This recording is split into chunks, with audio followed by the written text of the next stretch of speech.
Film ini berjudul iBoy yang dirilis pada tahun 2017 dan disutradarai oleh Adam Randall. Diangkat dari novel dengan judul yang sama karya Kevin Brooks, tentang seorang mahasiswa yang menjalani operasi di kepalanya setelah ditembak oleh penjahat, di mana beberapa fragmen ponsel masih tertanam dalam otaknya, sehingga dia memiliki kemampuan luar biasa untuk meretas jaringan dan setiap benda yang menggunakan listrik hanya dengan pikirannya. Film ini mengisahkan tentang seorang mahasiswa bernama Tommy dengan sahabat masa kecilnya Danny. Tom menyukai seorang wanita bernama Lucy Walker. Di sana juga ada preman kampus bernama Eugene. Tom adalah seorang anak di luar nikah. Dia tinggal bernama Nenek Wendy setelah kematian ibunya. Malam itu, Tom keluar karena bosan dengan tingkah Nenek Wendy. Di jalan, Tom menemukan pintu rumah Lucy terbuka sedikit. Karena penasaran, Tom masuk, dan dari dalam terdengar suara jeritan samar-samar. Ternyata 4 orang penjahat sedang memperkosa Lucy, dan salah satunya merekam adegan tersebut. Tom lari dan 4 orang penjahat mengejarnya. Sambil berlari, Tom berniat menghubungi seseorang untuk meminta bantuan, dan penjahat yang memegang pistol menembak Tom. 10 hari kemudian, Tom terbangun di rumah sakit. Dokter mengatakan kalau kepala sebelah kanannya telah dioperasi, namun ada bagian komponen ponsel yang tertinggal dalam otaknya. Tak bisa dikeluarkan karena telah masuk ke jaringan otak. Jadi ceritanya begini, Tom tertembak saat dia meletakkan ponsel di telinga kanannya karena berusaha menelpon seseorang, dan peluru itu tepat mengenai ponsel tersebut, sehingga beberapa komponen ponsel ikut masuk ke dalam kepala Tom bersama dengan peluru. Setelah menjalani pemeriksaan, Tom diizinkan pulang. Tom sangat merasa bersalah karena tidak bisa menolong Lucy saat itu. Dan setelah dia pulang ke rumah, keanehan mulai terjadi pada diri Tom. Tom bisa mendengar percakapan orang lain di telepon, meski dia tidak menggunakan alat apapun. Hello to Lucy from Russia. Hari itu, Tom mengunjungi Lucy dan minta maaf karena malam itu Tom tidak bisa menolong Lucy. Lucy tidak mempermasalahkannya, toh semua sudah terjadi. Sudah beruntung tidak ada yang mati. Namun Tom punya pemikiran berbeda. Dia berniat mengungkap pelaku yang memperkosa Lucy. Kali ini saat Tom pulang ke rumahnya, suara-suara dari percakapan telepon mulai terdengar di kepalanya, hingga membuat Tom pusing. Tom mulai melihat angka dan gambar seperti sistem mulai muncul melayang di depannya dari benda-benda yang menggunakan listrik. Karena penasaran, Tom lalu membuka dinding jendela kamarnya, dan malam itu dunia terlihat berbeda di mata Tom. Dia melihat dunia seperti sebuah sistem komputer yang di setiap sudut kota bisa dia akses kapanpun dia inginkan. Karena tidak tahan dan merasa mual, Tom akhirnya pingsan.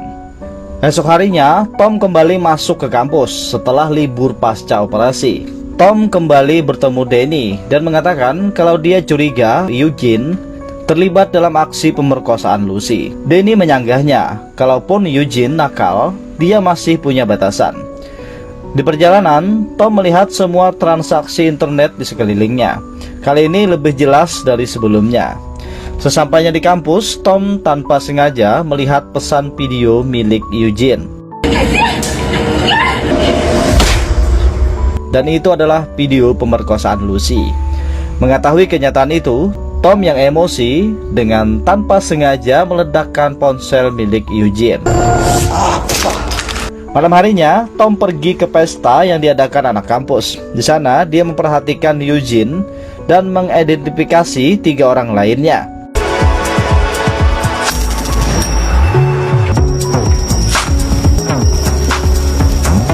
Yang ternyata 3 lainnya adalah anak buah Eugene.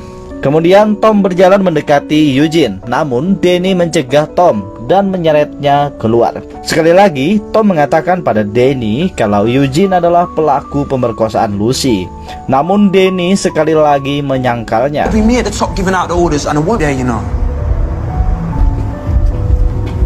Tom pergi menemui Lucy untuk menghiburnya. Namun di sana, Tom dan Lucy melihat Eugene dan 3 anak buahnya sedang berjalan dengan santainya.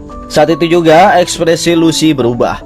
Tom menyadari itu. Jadi benar, Lucy tahu kalau pelaku yang memperkosanya adalah Eugene. Mulai malam itu, Tom memulai aksi terornya dengan mengirim pesan tidak dikenal kepada kelompok Eugene. Malam itu, Tom mulai mempelajari cara meretas ponsel, server, dan berbagai perangkat komputer dan internet lainnya.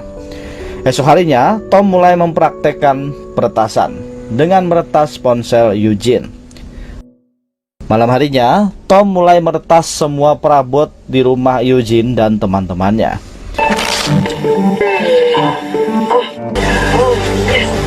Anjay, si cungkring lagi coli coy.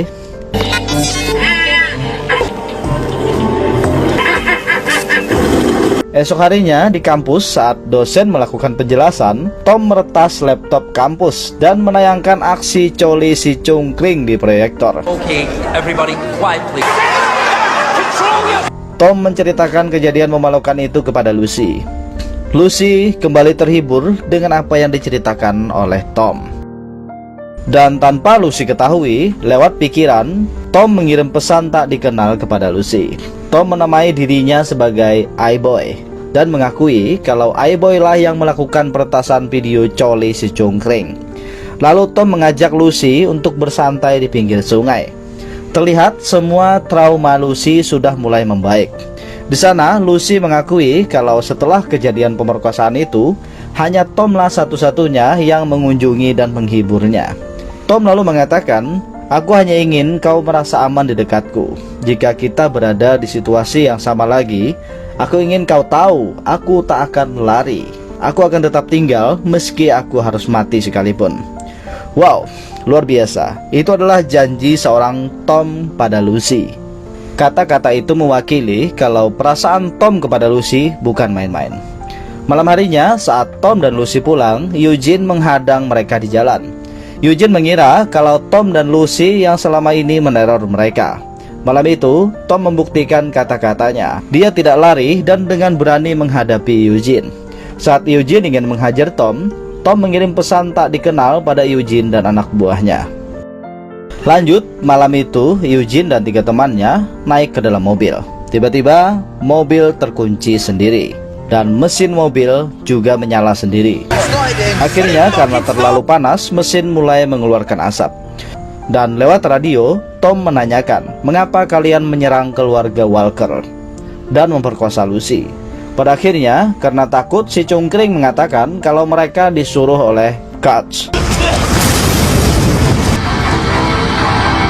Di tempat Katz ada Kyun dan Nan. Namun tanpa diduga, Denny sahabat Tom juga ada di sana. Tiba-tiba di televisi muncul mobil Katz yang dikencingi oleh seseorang. 3 orang yang dipimpin oleh Katz keluar memeriksa mobil tersebut. Dan Tom mengambil kesempatan itu untuk masuk ke dalam markas si Katz dan mengacak-acak tempat tersebut. Setiap benda yang berhubungan dengan listrik diledakkan oleh Tom dengan pikirannya. Ups, ada banyak bungkusan ganja di sana. Tom mengambil semua ganja dan pergi. Malam harinya, Tom kembali melancarkan aksinya. Kali ini Tom memasukkan ganja milik Katz ke dalam bungkusan kecil dan meletakkannya di tempat Eugene dan anak buahnya. Pagi harinya, polisi menangkap kelompok Eugene dengan barang bukti ganja bersama mereka.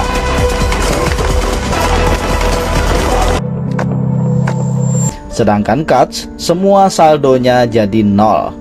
Malam berikutnya, Katz mendapatkan peringatan dari sang bos besar bernama Elman. Di atas gedung terlihat Tom sedang melacak keberadaan Elman, namun hasilnya nihil. Keberadaan Elman tidak terlacak oleh sistem, seperti ada sesuatu yang melindunginya. Malam itu juga dengan perintah dari Katz, semua orang mencoba mencari tahu keberadaan iBoy dengan menyita semua laptop dan barang elektronik yang bisa digunakan untuk meretas. Namun mereka tidak tahu, Tom tidak membutuhkan alat elektronik untuk meretas. Tom meretas dengan otaknya sendiri. Esok harinya, Tom kembali menangkap transaksi narkoba milik Katz dan Ilman. Malam harinya, Tom berniat menggagalkan transaksi besar tersebut. Nenek Wendy yang khawatir dengan perubahan sikap Tom keluar menemui Danny. Dia berpesan agar Danny mengawasi dan menolong Tom. Danny mengiyakannya. Sedangkan Tom terus mengikuti mobil Coach. Namun di tengah jalan, Tom kehilangan jejak Coach karena Coach membuang ponselnya ke tempat sampah. Saat Tom ingin pergi, dia mendengar suara pesawat. Barulah Tom terpikirkan untuk meretas satelit. Akhirnya, keberadaan Coach ditemukan. Tom lanjut mengikutinya hingga sampai di pelabuhan. Saat sedang mengawasi, Tom sambil mempelajari ilmu bela diri lewat internet. Setelah berhasil melumpuhkan penjaga, Tom membakar narkoba tersebut. Saat Tom ingin pergi, Coach dan anak buahnya muncul. Dia memukuli Tom. Tapi Tom berhasil menggunakan frekuensi tinggi untuk mengganggu pendengaran semua orang, sehingga Tom berhasil lolos. Pagi harinya, Tom terbangun di tempat sepi di pinggir sungai. Sedangkan di kampus, Lucy terus menunggu Tom, karena mereka sudah berjanji akan mengikuti ujian bersama. Saat Tom sampai di kampus, ujian sudah berakhir. Lucy marah, namun Tom terus berusaha membujuk Lucy hingga mereka keluar gedung kampus. Saat itulah Lucy menoleh ke belakang dan di sana tergantung mayat si cungkring. Lanjut, Danny menemui Tom dan menanyakan keadaannya. Kemudian Tom balik bertanya, siapa yang membunuh si cungkring, Danny? Dan Danny menyalahkan iBoy atas kematian cungkring. Di sini kita tahu bahwa Danny adalah seorang pengkhianat, tipe manusia egois yang mampu mengorbankan teman-temannya untuk memuluskan tujuannya. Setelah kematian cungkring, Tom sangat merasa bersalah. Dia mulai merasa penyebab semua masalah adalah dirinya dan kemampuannya. Kemudian Tom menemui dokter yang dulu membedah kepalanya. Dia meminta dokter itu untuk mengeluarkan serpihan ponsel yang tertinggal di kepalanya. Namun si dokter menolak. Karena serpihan itu sudah tertanam jauh dalam otak Tom, mengeluarkannya sama dengan bunuh diri. Tom lalu pulang ke rumahnya dengan penyesalan dan rasa bersalah. Tiba-tiba setelah Tom masuk ke rumah, si gendut Kyon menodongkan pistol di kepala Tom. Di dalam sudah ada Ilman menunggunya. Di sana juga ada Coach yang menyandra nenek Wendy. Anehnya, Tom tidak bisa melihat wajah Ilman. Ada sesuatu yang mengganggu penglihatannya.